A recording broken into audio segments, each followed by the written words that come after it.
Singapore is the most expensive city in the world, or the fourth most expensive, or actually pretty affordable. Depending on which ranking and which lifestyle you're comparing, you'll find completely contradictory information. So I did what nobody else seems to do. I tracked every single dollar I spent for 30 consecutive days in Singapore on a $5,000 monthly budget. No sponsored stays, no credit card churning, just normal life as a single expat. Here's exactly where the money went, what I could afford, what I couldn't, and whether $5,000 is actually enough to live comfortably in this city. First, let me define the parameters. My budget was $5,000, which at current exchange rates is about 6,700 Singapore dollars. This is roughly what someone earning 60,000 to 80,000 US dollars annually might have after taxes if they're saving a portion. For context, the median gross income in Singapore is about 4,500 Singapore dollars per month. After CPF deductions of 20% for locals, that's around 3,600 Singapore dollars take home. So my budget is above average for Singaporeans, but I'm paying full rent without the benefit of family housing or the subsidized HDB system that many locals use. I lived in a mid-tier neighborhood, not the CBD and not the suburbs. I cooked sometimes, ate out sometimes. I didn't deprive myself of social activities, but I also didn't go crazy. This was meant to represent a sustainable lifestyle, not a one-month experiment in either extreme frugality or luxury. Let's start with rent, because this determines everything else. I paid 2,800 Singapore dollars for a one-bedroom apartment in the Geylang area, about 15 minutes from the CBD by MRT. It's a private condo with a gym and pool. Nothing fancy, but clean and well-maintained. Could I have found cheaper? Yes. A room in a shared HDB flat runs 800 to 1,200 Singapore dollars. A one-bedroom in a more suburban area like Tampines or Geylang runs 1,800 to 2,300 Singapore dollars. But I wanted my own space in a reasonably central location. Could I have paid more? Easily. Similar apartments in Orchard or Robertson Quay run 3,500 to 4,500 Singapore dollars. A two-bedroom anywhere decent starts at 4,000 Singapore dollars minimum. Utilities came to 180 Singapore dollars for the month. That's electricity, water, and gas. I ran the air conditioning at night and was careful during the day. Heavy AC users can easily double this. I spent 820 Singapore dollars on food over the month. That breaks down to about 27 Singapore dollars per day. Here's how that split up.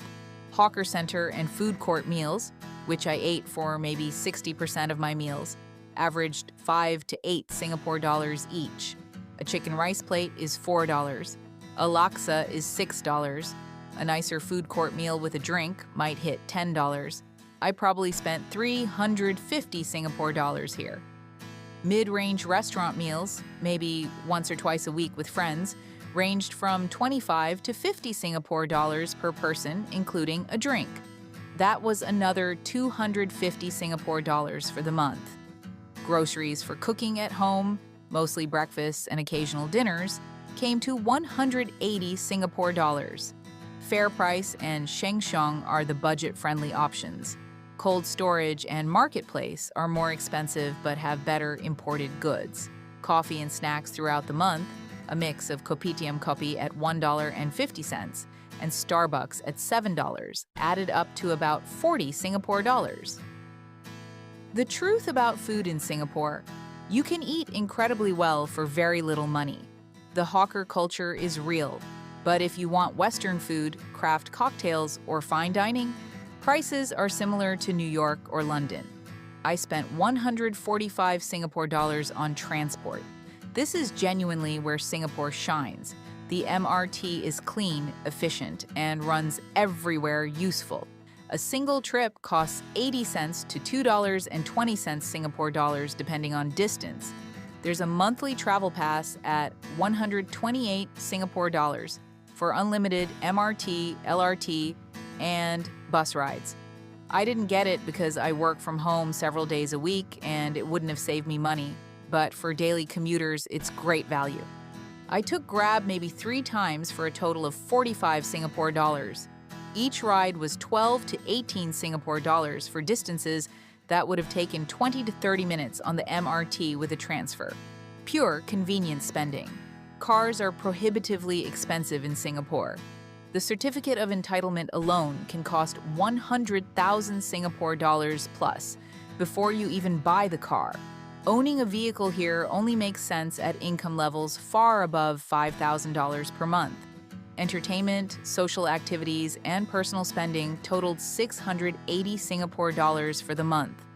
Let me break this down honestly. Drinks at bars, 180 Singapore dollars.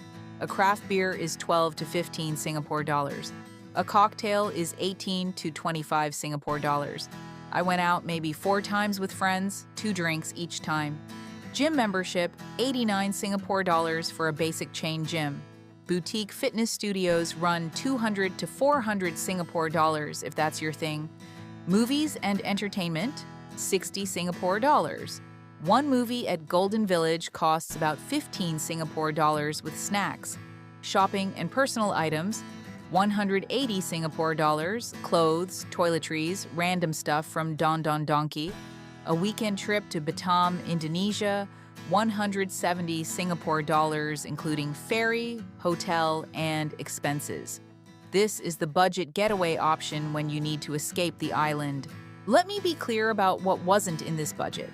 No health insurance, which many employers provide, but can cost 200 to 400 Singapore dollars monthly if you buy independently. No phone plan beyond my existing one, roughly 30 Singapore dollars monthly for a basic plan. No major one-time purchases, no family expenses, no kids, no dependents. I also didn't travel internationally this month. A weekend in Bali or KL would add 300 to 600 Singapore dollars. The isolation of being on an island is real, and escape costs money. Here's the complete breakdown. Rent, 2,800 Singapore dollars. Utilities, 180 Singapore dollars. Food, 820 Singapore dollars. Transport, 145 Singapore dollars. Lifestyle and entertainment, 680 Singapore dollars. Internet and mobile, 70 Singapore dollars. Total, 4,695 Singapore dollars, which is about 3,500 US dollars. That left me with 1,500 US dollars in theoretical savings, or put toward health insurance, emergency fund, or a better apartment. Can you live comfortably on 5,000 US dollars in Singapore as a single person? Yes, but comfortably means a modest private apartment in a non-central area, eating mostly hawker food, limited fine dining and nightlife, public transport as the default, occasional but not frequent travel.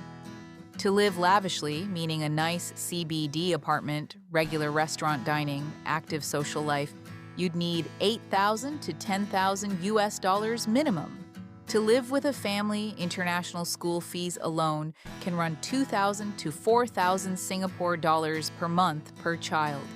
The often quoted viral figure of 25,000 Singapore dollars per month for a family of 4 is for a particular lifestyle. Expat package housing, international schools, car ownership, vacations. It's not what everyone spends, but it's not fabricated either. My honest assessment: Singapore is expensive, but not unlivable on a professional salary.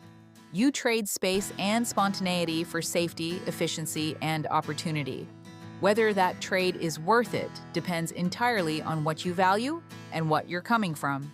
If this series has helped you understand life in Southeast Asia, subscribe for more. I've got videos coming on Malaysia, Thailand, and Vietnam with the same no BS approach to costs and lifestyle.